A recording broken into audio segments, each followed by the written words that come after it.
Bonjour et bienvenue à tous. Les scientifiques sont des gens assez bizarres qui font parfois, disons, des expériences quelque peu étranges. À titre d'exemple, ils inventent parfois de nouvelles races d'animaux en croisant les habitants les plus diversifiés de notre planète. Et croyez-nous, cela vaut la peine de voir les résultats de leurs expériences. Le ligre. Hybride entre le lion et la tigresse, le ligre est le représentant moderne de la famille des félins. Le ligre ressemble à un énorme lion géant avec des rayures légèrement floues, hérité de sa mère la tigresse.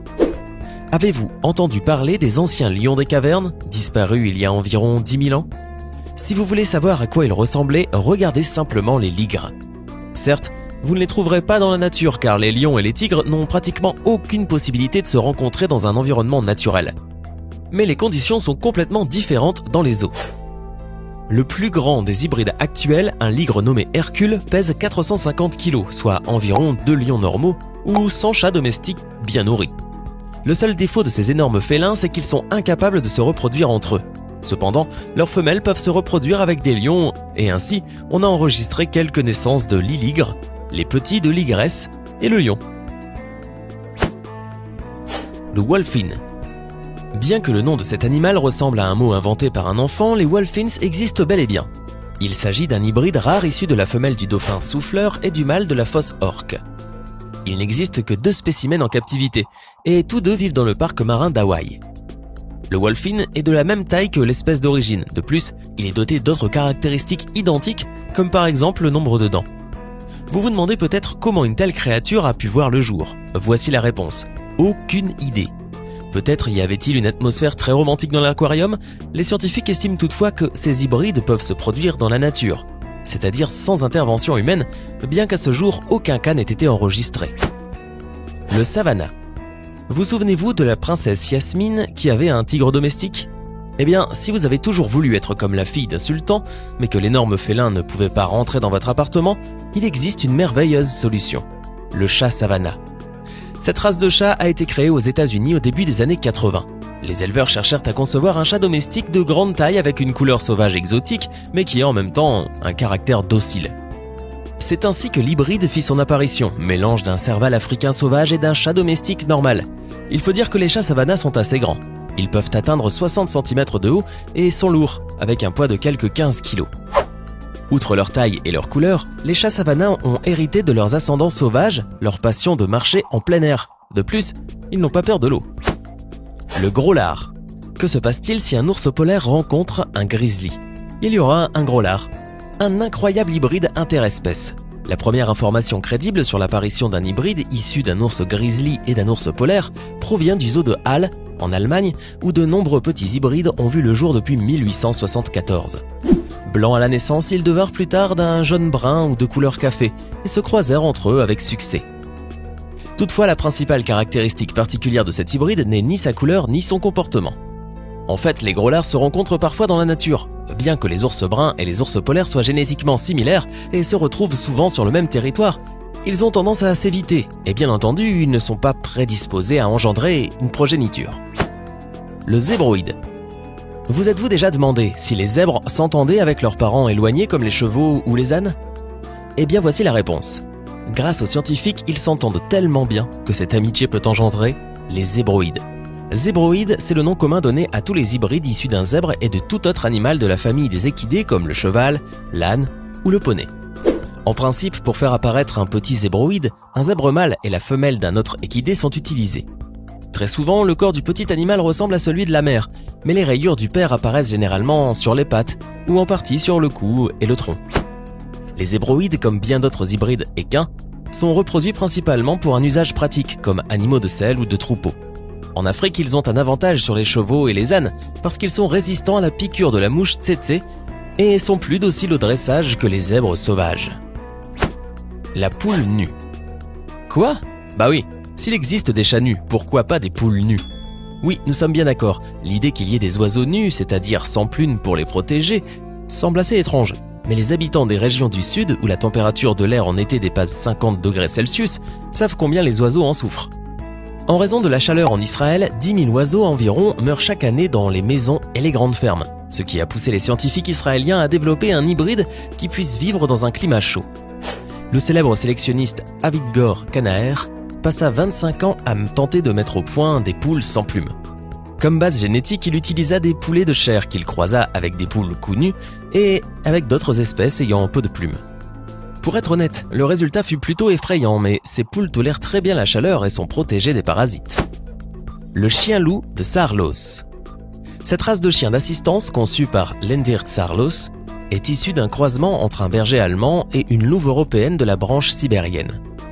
Les chiens-loups de Saarloos vivent selon la loi de la meute, et le chef est reconnu en tant que tel sans aucun dressage spécial. Ils se caractérisent par leur indépendance et en même temps par leur attachement au chef. Par instinct, ces chiens, tout comme leurs ancêtres, les loups, restent éloignés à une certaine distance de sécurité de toute personne ou animal qui peuvent leur faire du mal, et sont toujours prêts à s'enfuir en cas de menace imminente. Leur comportement peut également changer brusquement en fonction de la situation, en passant du calme et de l'indifférence à une agression soudaine. Les chiens-loups n'aboient jamais mais hurlent parfois comme des loups, et bien que cette race soit considérée comme une race d'assistance, les chiens-loups ont un instinct de chasse bien développé et peuvent, comme les loups, chasser en meute. Ils servent également de guide pour les aveugles. Oui, c'est assez bizarre pour des animaux qui ont de vrais prédateurs sauvages dans leur famille. Le jaguar. Cet hybride issu d'un jaguar et d'une lionne est vraiment beau. Ces animaux sont souvent de couleur noire à travers laquelle apparaissent des taches foncées et floues.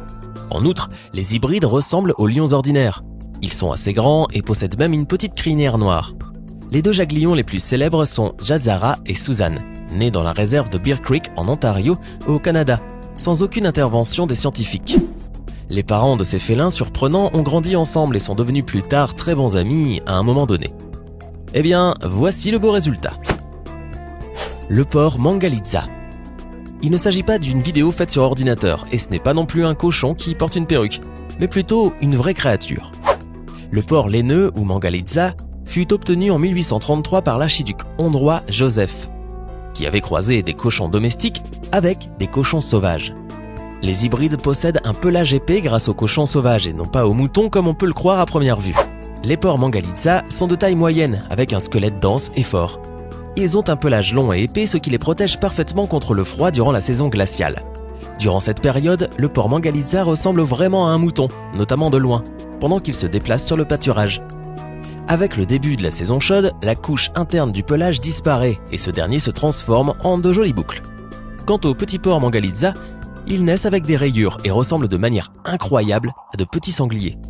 Mais ces lignes disparaissent malheureusement avec l'âge. Le guip.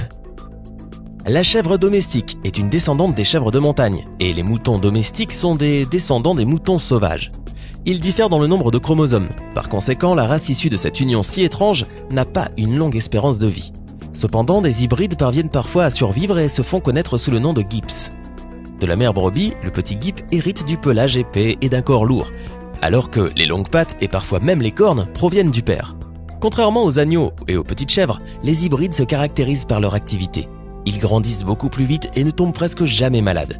Selon les propriétaires, les gips ressemblent plus aux moutons tandis que la laine est similaire à celle des bergers du Caucase. Et au printemps, ils se déplacent comme les chèvres. Eh oui, la génétique est une chose assez particulière. La vache Highland. Si vous aimez regarder des photos de paysages, vous avez donc certainement trouvé des photos de ces animaux incroyablement beaux et poilus qui paissent sur les collines vertes.